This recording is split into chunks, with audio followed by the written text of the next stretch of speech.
अस्सलाम वालेकुम नाज़रीन, मैं वली रईस एंटरटेनमेंट की तरफ से एक बार फिर आपकी खिदमत में हाज़िर हूँ।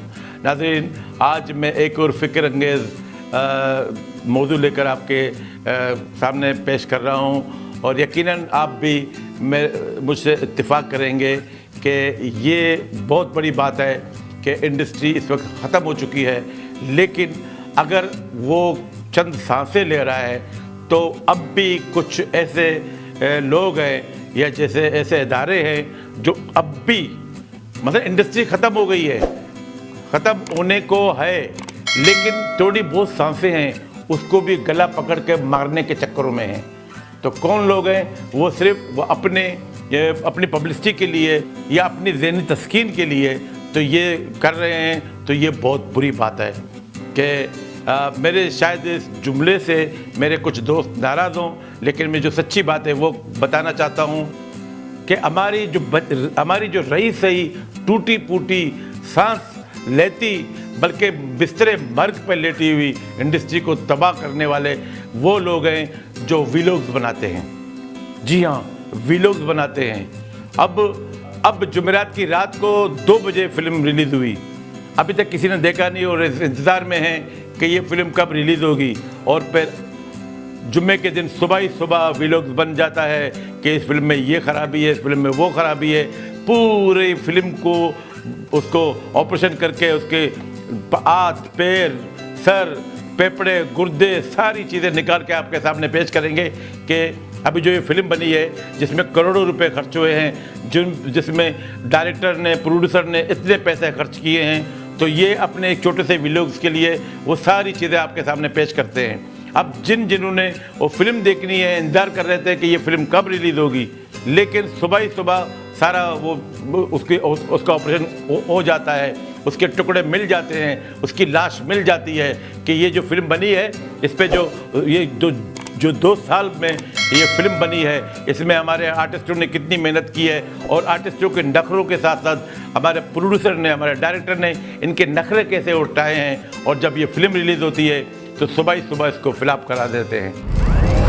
चौधरी की तारीख जब लिखी जाएगी तो वो भी 2 दफ़ा लिखी जाएगी, एक चौधरी बनने से पहले और एक चौधरी बनने के बाद। गिरना नहीं, संभलना है और उसी पे चलना है। नहीं उस गली, तुम नहीं उस घर में। मुझे याद पड़ता है कि जब हमारे ज़माने में जब फिल्में रिलीज़ होती थी तो जुम्मे को फिल्म रिलीज़ होती थी तो जुमेरात को निगार अखबार आता था। बहुत से लोग तो फर्स्ट शो में जाके फिल्म देखते थे। पूरा वीक उस फिल्म का अगर बकवास फिल्म भी है तो कम से कम एक वीक में पूरा वो फिल्म हमारे 12, 13, 15, 20 सिनेमाओं में वो रिलीज़ होती थी और लोग जाके इस फिल्म को देखते थे। एक फिल्म जब रिलीज़ होती थी तो कम से कम 12 सिनेमाओं में और उसके बाद 22 सिनेमाओं तक वो रिलीज़ होती थी। तो शहर कराची के कोने कोने में ये फिल्म रिलीज़ होती थी, फिर हैदराबाद, फिर मीरपुर ख़ास, फिर इस तरह लाहौर में, रावलपिंडी, इस्लामाबाद और पेशावर, तमाम शहरों में वो फिल्म लगती थी और कम से कम एक वीक में ही वो अपना जो जितना खर्चा होता था उसका कुछ हिस्सा कमा के देती थी। और अब कहाँ।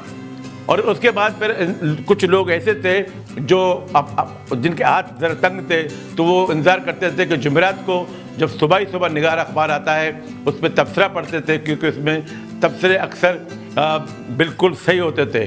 तो वो तबसरे पढ़कर फिर 3 वाले शो में, 6 वाले शो में, लास्ट शो में वो दोबारा जाके वो फिल्म भी देखते थे। उस तरह वो वीक कम अज़ कम एक फिल्म का कम अज़ कम नुकसानदेह नहीं होता था, तो उससे प्रोड्यूसर को फ़ायदा होता था। और अब मैंने आपको बताया ना कि वीलॉग, हालांकि मैं भी बनाता हूँ, लेकिन मैं क्या करता हूँ, मैं माजी की फ़िल्मों की बात करता हूँ, मैं माजी याद दिलाता हूँ। तो इसीलिए मेरे बहुत से जो चाहने वाले हैं जो अक्सर मुझे मिलते हैं आर्ट्स काउंसिल में या कराची के कहीं पे भी मिलते हैं, तो वो बड़े खुश होते हैं और जब कहते हैं कि भाई आप जो व्लॉग्स बनाते हैं, आप जो प्रोग्राम्स करते हैं तो हमें माजी तक पहुंचाते हैं। तो मैं माजी की ही बात करता हूं, मैं नई फिल्मों पे तबसरा कर सकता हूं। मौत सड़कों पर रक्स कर रही थी, मुजरिम तालियां पीट रहे थे। कागज दा मैदान। क्या मैं नहीं कर सकता? मैं एक दिन जाके, जैसे फिल्म रिलीज़ हुई, मैं कहीं से भी जाके फिल्म देखकर सुबह ही सुबह मैं आपको व्लॉग्स बना के पेश करूं, लेकिन नहीं, मैं ये नहीं करता, क्योंकि मुझे पता है कि किस तरह ये फिल्में बनती हैं।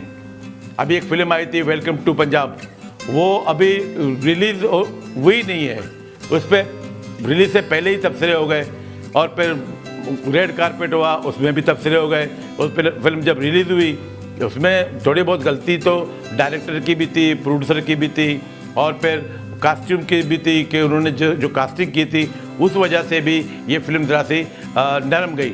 और दूसरी मेन बात जो व्लॉग्स के अलावा बात है, वो यूँ है कि फिल्म जब सेंसर होती थी उस वक्त 70 के दहाई में, 80 के दहाई में, जब ये फिल्में रिलीज़ होती थी, तो उसमें सेंसर बोर्ड में वो लोग मौजूद थे जिनका लोगों से या आम पब्लिक से कोई रब्ता नहीं था, कोई बिल्कुल ही रब्ता नहीं था। तो वो क्या करते थे, अब पता नहीं चलता था कि फिल्म जब आ रही है तो फिल्म कैसे होगी। जब जंग होती है तो लड़ाई दोनों तरफ होती है।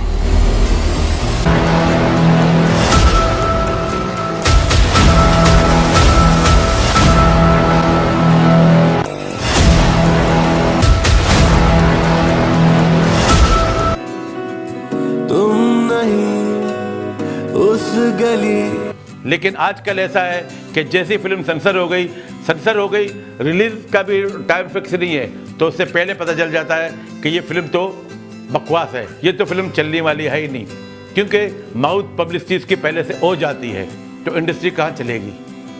तो ये मेरे पहले किस्त में जो मैंने सैयद नूर साहब और नासरुद्दीन साहब के बारे में बताया, लेकिन यहाँ मैं ये ज़रूरी बताना चाहता हूँ कि इंडस्ट्री की तबाही के ज़िम्मेदार ये लोग भी हैं जो व्लॉग्स बनाते हैं। मैं उनसे हाथ जोड़ के कहता हूँ कि प्लीज़ ये जो फिल्में बनती हैं उनमें डायरेक्टर्स के, राइटर्स के, प्रोड्यूसर्स के उनकी बड़ी मेहनत होती है, बहुत मेहनत करते हैं, और उनके जहन में ये होता है कि हमने एक फ़िल्म बनाई है। अब फिल्म अभी रिलीज़ हुई रात के 3 बजे और सुबह 10 बजे उस पर व्लॉग बन जाता है कि ये फिल्म तो खिलाफ है, इस फिल्म में तो ये है, उस फिल्म में ये है। मेरे भाई, आप लोग खुद फिल्में बनाएं।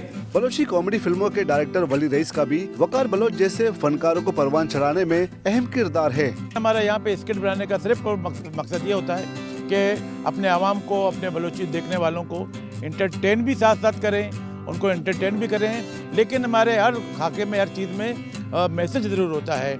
हम अपने बच्चों को तालीम की तरफ तवज्जो देने के लिए ये सारी चीज़ें कर रहे हैं।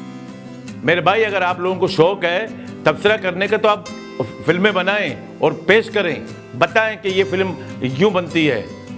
व्लॉग्स बना के क्या है, कैमरा ऑन किया, सामने बैठ गए, बना दिया और रिलीज़ कर दिया।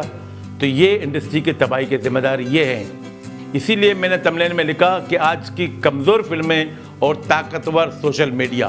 तो इसीलिए मैं कहता हूँ कि हमारी फिल्में अगर कमज़ोर हैं, लेकिन सोशल मीडिया बहुत तेज़ है, और हमारी इंडस्ट्री को तबाही के दाने पर पहुँचाने वाले यही लोग हैं।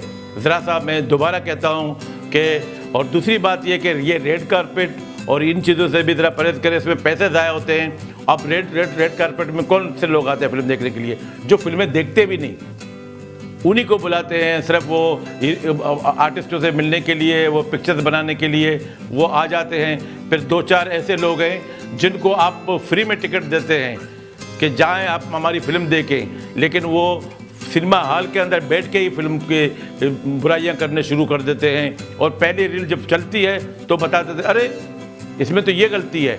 अब ऑडियंस जो बैठी हुई है उनका जहन जो फिल्म देखने का होता है वो अट जाता है, अरे इसने तो ये जो फिला अखबार का बहुत बड़ा राइटर है, बहुत बड़ा तबसरा निगार है, हालांकि उसे इंडस्ट्री के बारे में कुछ भी नहीं पता। वो लोग हैं जो फ्री में टिकट लेते हैं, जो फ्री में वहाँ पे बोतल, ये जो रिफ्रेशमेंट है वो लेते हैं, और फिर बड़े फ़ख्र से सिनेमा हॉल पे जाके बड़ी अच्छी सीट पे जाके बैठ जाते हैं कि हम सहाफ़ी हैं, हम फिल्म पे तबसरा करने वाले लोग हैं। तो ये लोग भी शामिल है इस इंडस्ट्री की तबाही में। तो प्लीज़ अगर आपने फिल्म बनाई है तो उस पर थोड़ा बहुत खर्चा करें, उसकी पब्लिसिटी करें, और पब्लिसिटी ऐसे करें कि अपनी फिल्म का सिर्फ ट्रेलर लॉन्च कर लें, उसके बाद रेड कारपेट, और सिनेमा पे जब ये फिल्म रिलीज़ हो तो प्लीज़ इन राइटर्स को, उन तबसरा निगारों को फ्री में टिकट ना दें। उनको फ्री में टिकट देंगे तो ये फ्री में जाके फिल्म देखेंगे। अगर वो अपने जेब से 1000 रुपये खर्च करके वो फिल्म देखेंगे तो उनको एहसास होगा कि 1000 रुपये हमने खर्च किए हैं। वो तो फ्री में जाके फिल्म देखेंगे और फ्री में जाके तबसरा कर लेंगे, तो आपकी फिल्म कहाँ जाएगी? तो ज़रा सा इस चीज़ पे भी ज़रा गौर करें कि मैं ये बताना चाह रहा था कि रेड कारपेट में वो लोग आते हैं जो फिल्म देखने वाले नहीं होते हैं। तो ये लोग आते हैं सिर्फ आर्टिस्टों से मिलने के लिए, और जो नए नए कपड़े उन्होंने पहने होते हैं वो पिक्चर्स बना के सोशल मीडिया में बता देते हैं कि मैं आज फवाद खान से मिला हूँ, मैं आज इससे मिला हूँ, मैं उससे मिला हूँ। और दूसरी बात ये है कि मैं इस अपने चैनल के ज़रिए उन पाकिस्तान के जो टीवी चैनल्स हैं उनसे ज़रा भी रिक्वेस्ट करता हूँ कि किसी ज़माने में पीटीवी हमारी पाकिस्तानी फिल्मों की पब्लिसिटी करता था, तो उनको रियायती कीमत पे, तो प्लीज़ एंटरटेनमेंट के लिहाज से पाकिस्तानी फिल्मों की प्रमोशन में ज़रा सा इंडस्ट्री को साथ दें। अगर इंडस्ट्री परवान चढ़ेगी तो उसमें आप लोगों का भी फ़ायदा है कि ये ना देखें कि अगर जियो की फिल्म है तो ARY ना करें, ARY की फिल्म है तो जियो उसकी पब्लिसिटी ना करें। तो ज़रा सा इससे भी ज़रा स्ट्रप करें, इंडस्ट्री को सहारा दें, इंडस्ट्री को सहारा दें। इंडस्ट्री होगी तो बहुत से लोगों का रोज़गार बनेगा। और दोबारा मैं हाथ जोड़ के अब व्लॉग्स बनाने वाले दोस्तों से कहता हूँ कि प्लीज़ नई फिल्मों पे तबसरा ना करें, ना करें, ना करें। और अगर आप लोगों को शौक़ है तो पाकिस्तानी पुरानी फिल्मों पर, पाकिस्तानी पुराने गानों पर एक ऐसे ऐसे मौजू हैं, ऐसे ऐसे मौजू हैं जिन पे आप 100 प्रोग्राम कर सकते हैं। तो प्लीज़ नई फिल्मों पर तबसरा ना करें। तो नाज़रीन, कैसा लगा मेरा ये प्रोग्राम? ये मेरे दिल में एक बड़ा दर्द था इंडस्ट्री के लिए, जो 2 किस्तों में मैंने आपको बताया है। नाज़रीन, उसके साथ ही वली रईस को इजाज़त दीजिए। खुदा करे कि मेरी बात हमारे दोस्तों तक पहुँचे और वो नाराज़ ना हों। अल्लाह हाफ़िज़।